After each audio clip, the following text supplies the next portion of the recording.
আমরা যাচ্ছি পুরীতে। তো 28 আওয়ার ট্রেন জার্নিতে আমরা সারাদিন কি কি খেলাম চলো তোমাদের বলি।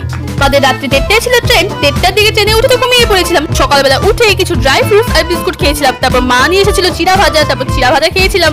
তারপর ট্রেনে ঘুগনি দাদা ঘুগনি বিক্রি করছিল, তো আমরা ঘুগনিও খেয়েছিলাম তার সাথে। ট্রেনে উঠেই না মনটা শুধু খাই খাই করতে থাকে, মনে হয় এইটা খাই ওইটা খাই, আর ট্রেনে কিছু করার থাকে না তো শুধু ল্যাদ খাই, এর জন্য খিদে পায় বারবার। হোক তারপর খেয়েছিলাম কুরকুরে এই ফ্লেভারটা না সেই টেস্টি ছিল, আমি ফার্স্ট টাইম এই ফ্লেভারটা খাচ্ছিলাম।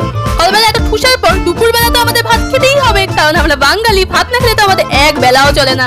তাই ডিম ভাত অর্ডার দিয়েছিলাম, যেটা আমার একদম ভালো লাগেনি খেতে। তাই 1-2 চামচ খেয়ে আমি তো আর খাইনি। তাই আমার তাড়াতাড়ি খিদে পাচ্ছিল, এর জন্য ট্রেন থেকে নেমে একটা বিস্কিট আর একটা ড্রিঙ্ক খেয়েছিলাম। দেখলে তো একদিনই আমার অবস্থা কেমন হয়ে গিয়েছিল। যাই হোক, তারপর বিকালবেলা মুডটা ফ্রেশ করার জন্য অল্প কফি খেয়েছিলাম। তারপর খেয়েছিলাম একটা কেক, যেটা ব্যাগের ভেতরে চ্যাপটাই লেগে গিয়েছিল। আরো ভালো ভালো পুরি ব্লগ দেখার জন্য আমার চ্যানেলটাকে তাড়াতাড়ি সাবস্ক্রাইব করে নাও। আজকের জন্য টাটা।